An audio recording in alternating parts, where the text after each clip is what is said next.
qui a été très attendu, puis au final assez déroutant en avant-match. Je parle évidemment de Clipper Suns, avec cette arrivée à Los Angeles pour les Suns.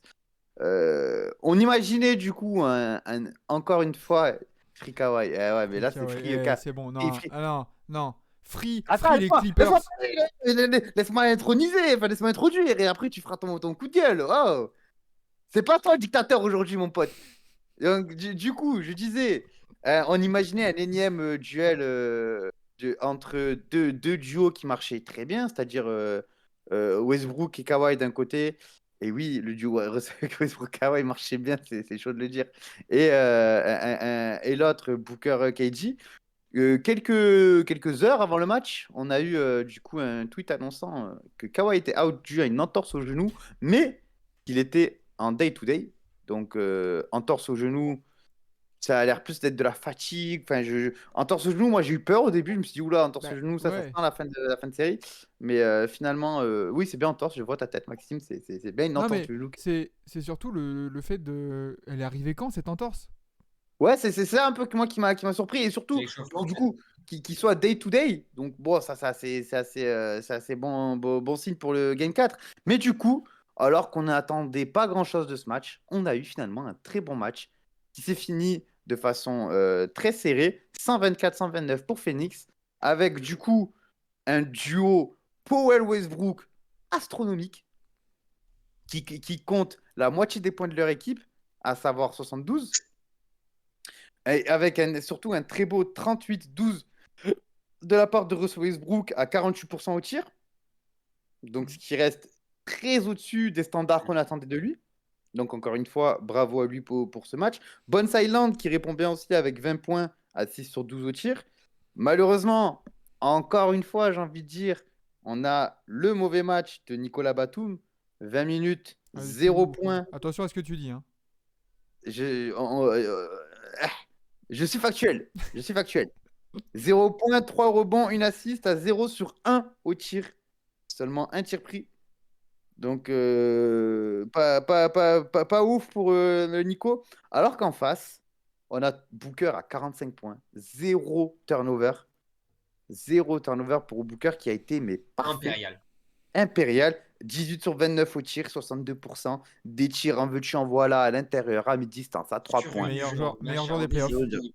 Mais pour le coup, il concurrence il est en concurrence pour le titre de meilleur joueur des playoffs. Kevin Durant, dans son rôle de lieutenant, assez fou de le dire, mais dans son rôle de lieutenant, qui est toujours aussi bon, 8 sur 15 au tir, 28 points. Et Chris Paul, pareil, Ayton, pareil, Craig, pareil. Voilà, comme d'hab au Suns, tu as les starters et le banc qui est un peu moins bon, mais qui fait, qui est là, qui fait acte de présence. Et ça finit pour s'imposer, non pas sans crainte, malgré l'absence de Kawhi et donc de Paul George. Ce match n'est-il pas finalement encourageant pour les Clippers? Non, Moi, c'est la question que je pose. non, non, Habillage à l'américaine, non. Maxime, Non, Enzo. non, non. Attends, C'est. Je pense que. Et il y a, alors qu'il y a Fiak qui je sais pas quoi, qui nous a suivi. Donc bisous à toi. Bisous à toi le Fiac, on va t'appeler comme ça. Euh, non, non, non, il y a aucun espoir parce que euh, ici, enfin Kawhi, je crois pas du tout en son retour au game 4. Pas du tout. Je pense que c'est de l'intox. On l'a déjà vu avec Kawhi hein, dans ses absences, qui n'était pas annoncé out les saisons d'avant et tout ça, et qui n'était pas oui, revenu. oui. Euh, S'il faut que. Si même avec un Westbrook impérial, qui peut pas faire vraiment plus, un Norman Powell, qui est Michael Jordanesque, Jamal Murrayesque 2020, t'arrives pas à gagner avec des Suns qui, à part Booker, sont un peu aussi en chaussettes et un peu en rodage. Je crois pas du tout. J'y crois pas du tout. Les Suns, là, ils ont repris l'avantage du terrain et l'avantage au score. Ils vont pas le lâcher. Ils vont pas le lâcher. Thibaut, c'est quoi ton avis, toi, sur la situation pour les Clippers? Clippers, ils ont fait ce qu'ils ont pu avec la blessure de Kawhi. Moi, ce qui m'inquiète plus, c'est les Suns. Ce que je vois, Booker 45 minutes, KD 42. Attends, tu t'avances sur le prochain sujet, là. Oh, doucement, oh. D'accord. On va, oh. Bah non, vraiment, pour rester sur les Clippers, Qu'est-ce que tu veux qu'il fasse de plus? Westbrook, il va pas shooter à 70% du parking enfin, ça va pas être le Westbrook qu'on a connu en 2016, mais il a sorti une énorme prestation, j'ai trouvé. Parce que déjà, quand je me suis réveillé ce matin, j'ai vu 30 points, 8 rebonds, 12 passes, quelques pertes de balles. Mais Ouais, surtout au début de match. dans l'ensemble, écoute, très bon. Norman Powell, comme on a cité. Après, les Clippers, c'est la loose, quoi. T'as Paul George qui se pète quelques semaines avant les playoffs. T'as Kawhi encore qui se pète. Qu'est-ce que tu veux faire? Qu'est-ce que tu veux faire? Enzo, pour toi, est-ce que on va être optimiste, même si je partage l'avis de Maxime, je ne le suis pas trop. Le retour de Kawhi au Game 4, ça va forcément rajouter un aspect défensif en plus. Donc tu pourras gratter des points dessus parce que là, tu perds de 5 points, mais tu n'as pas de vrai défenseur dans l'équipe. Donc tu peux te dire que tu peux en gagner en rajoutant de la défense. Est-ce que pour toi, dans ce sens-là, si tu te dis sans Kawhi, tu perds de 5 points, est-ce que tu ne pourras pas répéter cette performance-là avec Kawhi s'il est de retour et donc réussir à faire un peu plus de stop? Alors, déjà, plusieurs choses vis-à-vis de ça. Déjà, Norman Powell, chez, chez moi, pour moi, est un très bon défenseur. Russell Westbrook, un gigantesque défenseur à la base, est sur cette série un très bon défenseur. En revanche, évidemment, il y a ça. Par contre, là où je rejoins Maxime, c'est qu'autant moi, j'ai beaucoup plus de points positifs à tirer de ce match et beaucoup plus d'espoir à tirer de ce match côté Clippers. Par contre, c'est vrai que sur le côté KY day-to-day pour le match 4, j'ai beaucoup d'inquiétudes. Bah, Parce que la communication des Clippers sur les blessures, il n'y a rien de plus infâme dans cette ligue que leur com là-dessus. Et à tout moment, ça va être day-to-day et il va jouer ni le match 4, ni le match 5, ni le match 6, ni le match 7 s'il y en a. c'est pas en 2021 où justement Kawhi il se pète contre les Mavs ou les Le Suns Jazz. justement Le Jazz, Le Jazz. le Jazz Jazz, et pareil il est peut-être qu'il va revenir, t'as Paul George qui tient l'équipe et il revient à bout jamais. de bras et il revient En jamais finale de conf et, après, ouais. et je suis d'accord avec toi Enzo quand tu dis que la com des Clippers est vraiment Excellent. incompréhensible sur les blessures. Tu rajoutes à ça le fait que le blessé s'appelle Kawhi Leonard. Niveau com, c'est la merde. c'est terrible. Donc non, et je vois, il y a C'est surtout le timing en fait qui est horrible parce qu'on voyait que même sans Paul George, Clippers ça a regardé les Suns 3 dans les yeux, les gars. Je m'attendais pas à un Kawhi aussi All Human. imposant en défense et en attaque, quoi. All Human, Kawhi, il nous c'était dit un Taïlou Strowman. est pessimiste sur un potentiel retour de Kawhi. Si t'annonces en plus une entorse du genou, même si c'est léger, de toute manière, tu peux pas revenir 3 jours après à 100%, hein, c'est pas possible. Après, je pense que par entorse, je pense que le genou a dû Entorse. un petit peu tourner. Parce qu'en soi, c'est une entorse. Après, parce qu'il y a souvent des Entorse, c'est degrés torsion. d'entorse. Il y a souvent des degrés d'entorse, degré 1, 2, 3, etc. Donc, je pense pas que ce soit un degré si haut. Après, comme tu as dit, Max, et là où je te rejoins, c'est que autour de Kawhi, il y a souvent eu de l'intox. Ou du moins, on n'a pas dit la vérité. On n'a pas dit toute la vérité. En soi, dire qu'il est en day-to-day, c'est pas si faux. Tant demain, le bon Dieu lui offre un T'es nouveau obligé en genou et playoff. voilà. Mais oui, c'est ça. Tu peux pas annoncer ton joueur majeur out pendant toute la série. Faut que tu joues un peu mentalement. Ça, les Clippers sont souvent faits. Donc voilà. Et on va du coup revenir aux Suns. Parce que je voyais Thibaut commencer à s'inquiéter pour les Suns. Je l'avoue, je suis inquiet pour les Suns aussi. Il y a, comment dire, il y a un fossé au sein même de l'effectif des Suns. Il y a plusieurs tiers. Il y a KG, ouais. Il y a Booker, voilà, il y a Booker. Qu'on va mettre avec KG par respect pour KG. Il y a Chris Paul, Ayton quand il veut, avec Torrey Craig, et il y a le reste. Et le souci, c'est que tu es ultra dépendant de Booker et KG qui, comme allez commencer à le dire Thibaut, jouent 45 minutes par match. Et ça risque de faire des dégâts. Et surtout, ça t'inquiète sur qui tu tombes. Hmm. Si tu as une équipe, par exemple, tout bêtement, les Lakers qui ont plus d'armada défensive Les Warriors, hein. que les Clippers, les Warriors qui peuvent aussi te casser la tête.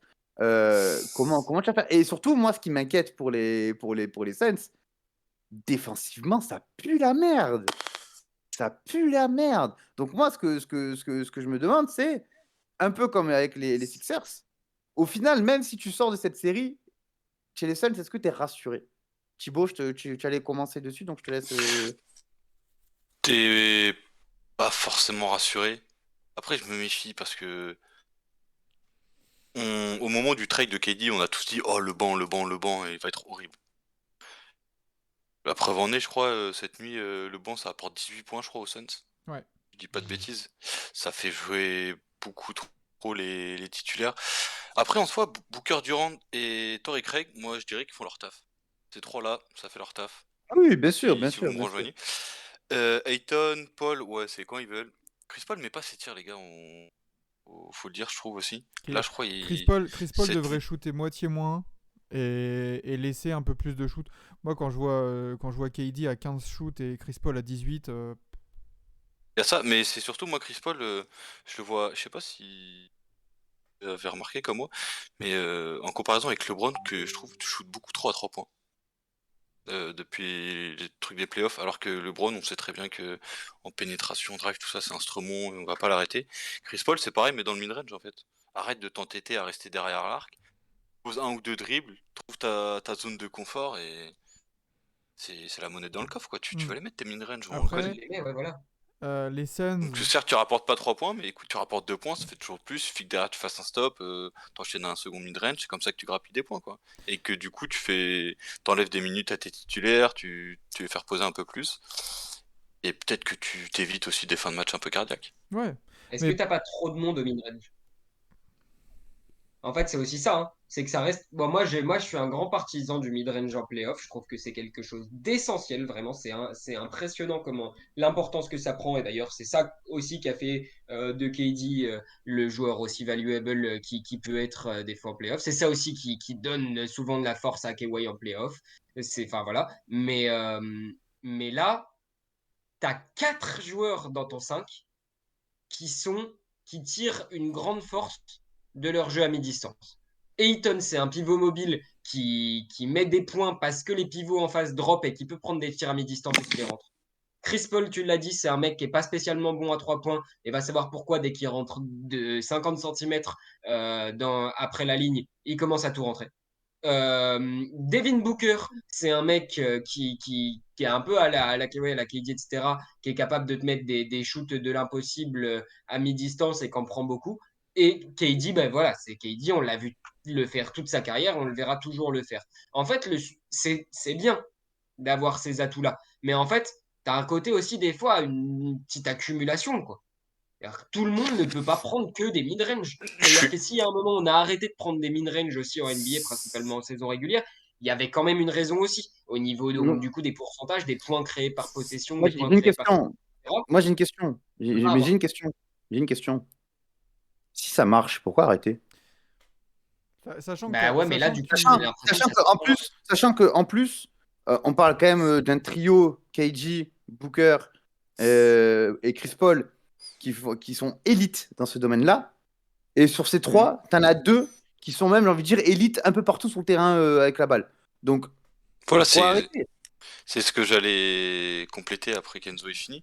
Tu parlais qu'il y a trop de monde en mi-distance, mais c'est pas pour autant que si Booker, Durant s'écartent, ils vont avoir de l'espace. Je pense Ouais. les défenseurs, ça va les coller, ça va créer de l'espace un peu dans l'arc au niveau de la raquette. Et si Eton est pas bête, il reste proche du panier, Torrey Craig il se planque dans un corner et C'est comme ça Chris exactement Paul ça. il a de la place et il peut travailler quoi. Il peut Surtout emmener que, son défenseur là où il veut et derrière bah, c'est son spot du coup bah, ça fait surtout que ficelle.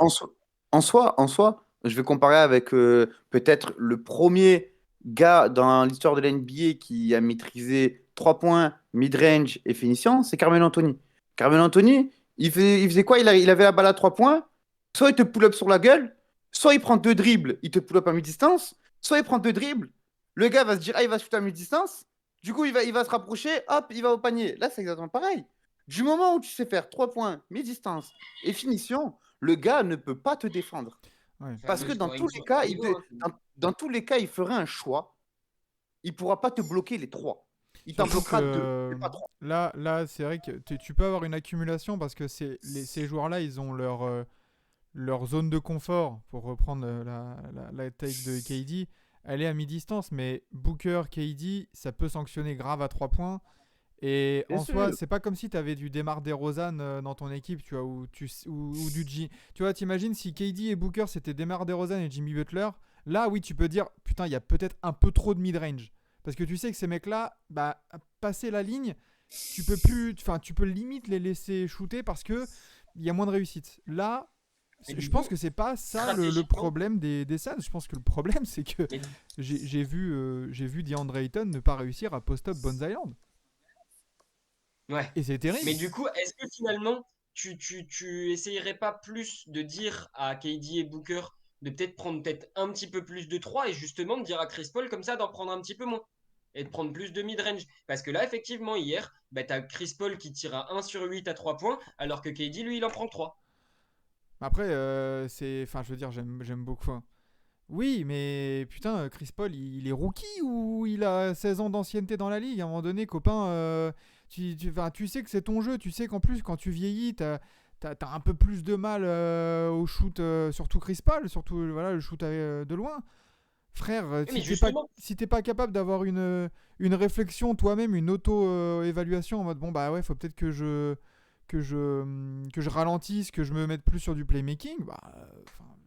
Voilà mais quoi. le truc, c'est aussi par contre stratégiquement du côté de Monty Williams de dire aussi, effectivement, on a trois joueurs principalement qui sont vraiment élites à mi-distance. Mais sur ces trois joueurs, on en a deux qui peuvent être élites à 3 points et un moins. Eh ben, quand c'est Chris Paul qui a la balle et que tu vois qu'il est parti pour plutôt scorer, ben, que Devin Booker et Kevin Durant, ils soient aussi, eux, intelligents aussi, et qui s'écartent peut-être un petit peu plus à 3 points où il reste une menace pour donner un petit peu plus d'espace à Chris Paul à mi-distance. Alors que là, forcément, si les deux ils sont déjà en train de camper à mi-distance, il aura 20 fois plus d'espace à 3 points que de rentrer à mi-distance, et là où il y a déjà tout le monde et où il pourra jamais prendre son tir. C'est là aussi où c'est un petit peu de stratégie plus d'équipe. Et là où les Suns là ont déjà une longueur d'avance, si en plus ils commencent vraiment à mettre encore en place cette stratégie en plus, c'est là où tu vois que ça va devenir un casse-tête pour les Clippers. C'est que les Clippers, ils peuvent réagir. J'y crois. Je crois. Mais Kawhi peut revenir. Paul George, c'est toujours pas sûr qu'il manque toute la série. Il peut à tout moment, ça, sur des fins, sur des matchs finaux, Ouais. tu peux toujours avoir un retour. On ne sait pas dans quel état, mais tu peux toujours avoir un retour. Et les Clippers vont avoir des coups à jouer. Mais le souci pour les Clippers, c'est que les Suns, ils ont encore effectivement ce genre de carte derrière. C'est-à-dire que même en fait, quand toi, tu vas rejouer, c'est pour ça que je dis que c'est vraiment une partie d'échec, cette série. Hmm. C'est que vraiment, en fait, même quand les Clippers vont pouvoir là réavancer des pions pour essayer de reprendre un avantage, ben, les Suns, derrière, ils ont encore des pions à avancer derrière. Après, le truc, c'est que oui, Paul George pourrait revenir si ça dure. Kawhi peut revenir, mais en fait, c'est ça le problème avec ces Suns-là, enfin ces C'est Clippers, que des c'est que six. ils vont C'est des revenir six. à quelle forme? Et ils vont revenir. Enfin, c'est aussi ça le problème et le paradoxe de ces Clippers, c'est que sur le papier, enfin sur NBA 2K, c'est un truc de ouf. Mais par contre, est-ce qu'on. Enfin, on n'a jamais eu une espèce de dynamique un peu linéaire dans cette équipe où tout le monde était à 100% en même temps sur 4-5 matchs d'affilée. Parce que tu avais toujours machin qui a un bobo, machin il est en load management, machin là il est malade. Et en Après, fait, c'est pour ça que, bon, y en a, ils ont cru que je vannais l'absence de Kawhi, mais à quel moment, et ça a été, quand on a un peu fait les braquettes et tout ça, on l'avait dit, mais il y a toujours cette incertitude Kawhi, c'est que moi, j'étais sûr à 100% qu'on ne pouvait pas avoir 4 matchs de suite de Kawhi. C'est pas mais possible. j'ai envie de te dire, c'est au moment où les Clippers signent ces deux zinzins, enfin, Fanfan et Trade, ils signent les deux zinzins, ben, ils savent très bien que les deux zinzins, ils sont aussi, surtout Kawhi, injury prone. Tu vois, c'est un peu comme les Lakers avec Anthony Davis. Ouais, Tu sais c'est très vrai. bien qui tu prends, tu sais très bien les risques. Donc, comme tu as dit, Et puis, c'est c'est ce plus qu'il faut avoir dommage pour qu'autre ces dates chose. aussi. Oui, voilà, c'est plus dommage qu'autre chose. On en est tous un peu Ouais, déçus bah oui. parce que ça aurait été génial de voir tout ça. Après, personnellement, je pense que si Kawhi revient au Game 4, ils ont quand même une carte à jouer. Après, Ils ont quand même. Ah, je suis pas non plus de l'avis en mode, tu vois, parce que si Kawhi revient, les gars, on n'aura pas Westbrook en 38-12 et Norman Polo à 42 points. Hein. Ça va changer toute la Peut-être, dynamique de peut-être. l'équipe. Non, mais Mais t'auras Kawhi quand même. t'auras quand même Oui, plus voilà, tu auras d'équilibre. des corners défensifs tu auras des trucs comme ça. Exactement. Donc, moi, je pense que si Kawhi revient vraiment au Game 4 comme il est prévu, tu peux arracher le Game 4 et revenir à 2-2. Et même si à 3-2, tu reviens à Los Angeles, tu peux quand même le faire. Donc, je pense Le que problème, cette série est loin d'être jouée. Cette série est loin d'être jouée. le problème Et, c'est que j'ai l'impression que ce Game 3 c'était vraiment un alignement des planètes pour les Clippers et j'ai pas l'impression qu'il faut prendre ça pour acquis. Sachant que on a parlé du duo Westbrook-Norman Powell qui est quand même deux joueurs un peu pyromanes dans le sens où tu peux pas t'attendre à un scoring linéaire et cohérent et dans la durée. Faut pas oublier que Monsieur Bones Island met 20 points aussi. aussi, bien Voilà, sûr. c'est que sur un trio Bones Island, Westbrook, Norman Powell, t'as 92 points. Je pense que, tu vois, c'est un peu un match, là, ce Game 3, où limite, fallait le prendre parce que t'avais un peu tout le monde Après, en forme en même temps. Et c'est pas ouais. pour rien que le Game 2, ils l'ont T'as perdu. Bones Island. Quoi T'as Bones Island qui loupe le shoot de l'égalisation à 15 secondes de la fin. Mais moi, je l'ai introduit au tout début de l'émission. Il y a un moment, par contre, il va peut-être falloir vienne légèrement sur l'arbitrage de ce match parce qu'on en a parlé pour Nets, on en a parlé pour Nets Fila. Là, très sincèrement, d'ailleurs, il y a d'ailleurs même Alex, tiens, de Trash Talk, qui est un fervent fan des Spurs. Même lui, il a fait un commentaire ce matin en disant, je suis obligé d'être honnête, machin, pour pas qu'on m'attaque. C'était scandaleux. Suns, tu veux dire. Des Suns, oui, j'ai dit Ah, Clippers. voilà. Non, Spurs. Non, j'ai t'es les t'es Spurs. vraiment fan. Les Spurs. Ah, des Spurs, non, j'ai dit non, T'as des parlé Suns, des pardon. Spurs en playoff là. Ouais. Je sais pas, Bonne après vanne. moi quand j'ai maté le replay, j'ai pas non plus énormément vu de choses qui m'ont choqué, mais après je vous écoute là-dessus. Parce que, après, si on se base seulement sur la Tiens. différence de faute, Le, Mhm. le mot de la Non, fin, du déjà, c'est coup, flagrant. Et puis surtout, c'est la différence de faute à intensité égale. C'est-à-dire qu'en fait, aussi, c'est pas comme si tu avais une équipe qui prenait 43 points de plus et qui pénétrait pas, qui mettait pas d'intensité physique, après, etc. C'est qu'il y ouais, a une intensité relativement égale des deux côtés et que les calls, par contre, le sont pas du tout. Et puis, il y a eu vraiment, là, tu dissèques action par action. Il y a eu vraiment beaucoup de trucs qui sont arrivés. qui se sont alignés. Après, Et donc, moi ouais, je suis. même si à je- la fin, il a mis un hashtag marrant, du coup, le tweet d'Alex, c'est OK, essayons de montrer l'exemple. Reconnaissons que l'arbitrage du Game 3 fut très mauvais et a aidé les Suns à gagner contre les Clippers. J'espère d'ailleurs que ça va continuer ainsi, car sinon, ça va être chaud pour Phoenix, même sans Kawhi PG en face. Mais tu Maxime, vois, je te laisse finir dessus. moi j'ai surtout aussi vu des choses, enfin, sur certaines actions, et c'est là aussi où on touche des fois à des problèmes, c'est que sur certaines pénétrations, sur certains shoots, et moi c'est quelque chose qui me sidère, et j'en ai marre de voir ça dans les matchs NBA, c'est que certaines fois, et c'est pas pour le cibler seulement lui, mais il y a sur certaines actions, Russell Westbrook qui drive, il va prendre un pull-up à mi-distance, mon frère, sur le pull-up, il écarte les jambes, c'est le logo de Jordan, tu cherches la faute aussi. Et alors que il est dans son shooting motion, et on l'a tous vu ça dans les matchs, c'est les joueurs qui balancent Mais les jambes. c'est pas naturel. C'est pas Voilà. naturel. C'est pas naturel. Et ben à un moment Il y a donné, de ça. on est en playoff, tu cherches la faute, tu l'as pas tout le temps. Et c'est arrivé, bien sûr, tout, ça ne peut pas expliquer la différence de nombre de lancers et tout ça, mais sur certaines séquences, bah peut-être qu'il y a du contact, mais quand ton mouvement il est pas naturel, bah pour moi c'est normal au cas où que on te siffle pas faute. Ouais, après pour le coup, pareil, notamment, tu as une contre-attaque aussi à 1 minute de la fin, justement, balancée par Westbrook. Il y a t'as un truc qui est take foul plus éventuellement flagrante, hein, vraiment. Hein. Parce que c'est un truc où à tout moment, il se blesse. Il se prend un plaquage, il se prend un plaquage de rugby. Tu vois, on peut Il y en a, parler de plusieurs choses, c'est ça. Et sur d'ailleurs, Durant, à tiens, un moment donné je vais aussi, revenir. sur un drive, il se fait bien pull-up en l'air. Et enfin, de toute Non, façon, mais On va ça s'est finir. vraiment additionné. D'ailleurs, un truc con, ça m'a fait. J'en ai parlé avec Clippers France aussi, du coup, sur la fin du match, qui était en train de péter un câble. Et d'ailleurs, c'est pour ça que ça m'a fait marrer, parce que lui, c'est, contrairement à certaines personnes, etc., c'est vraiment pas un habitué du gros ralage des arbitres. et il était en pétage de câble. Et autant d'habitude, quand ça râle sur les arbitres, je suis toujours le premier sur les réseaux à aller dire franchement, ça casse les couilles. Et d'ailleurs, j'ai même été le premier à dire c'est pas grave, ça va s'équilibrer, ça s'équilibre toujours sur le temps long, mais faut quand même reconnaître en prenant du recul que sur ma prise. Après, c'est pas grave, on va pas en faire toute une histoire, on passe à autre chose. On passe à autre chose et c'est super. Merci Fab. On passe à autre chose, c'est exactement Attends, ça. je voulais peut-être. Oui. Attends, je crois que je voulais parler de quelque chose. En rapide. Oui, vite fait, sur Kawhi. Est-ce que au lieu de Free Kawhi, on peut pas dire Free Clippers de Kawhi et PG là? Ouah. 4 ans 4 ans C'est un autre débat, c'est un autre débat. Oui, c'est un autre débat. et sans, tu fais quoi? 4 ans Mais d'un autre côté, et sans, tu fais quoi? Ben, sans Parce que tâcher. sans, ils sont en concurrence avec les Rockets et les Spurs là Et actuellement. les pages elles se tournent, les pics ils se Pas, elle se ramènent. tourne. Et à un moment donné,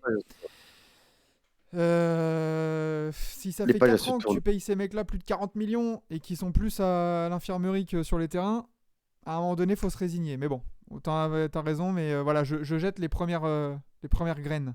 Voilà. Allez, les premières graines qu'on sèmera lors de la off-season. Et Dieu sait si Et on de- s'aime. Oh là là là là. Ah, qu'est-ce qu'il est. Ah, il est fort, hein. Ah, lui, il est fort. C'est un métier. C'est un métier. C'est un métier, c'est un métier.